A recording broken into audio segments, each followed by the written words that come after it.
And here is the first monsoon rain in a matter of few hours. This is how the roads outside look like. The police station is round, Sadar police station. That's Subhash Chowk. This is service lane and this is railway Vihar inside, completely drowned. My society. There is complete mayhem on the road. As you can see there, everybody is stranded.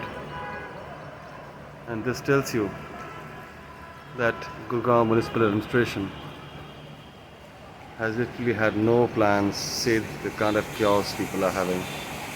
Can you beat this? And this is Monday morning. Nobody knows where is one going. It's complete chaos. Complete chaos, absolutely.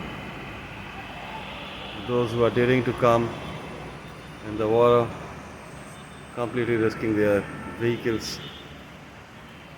God knows.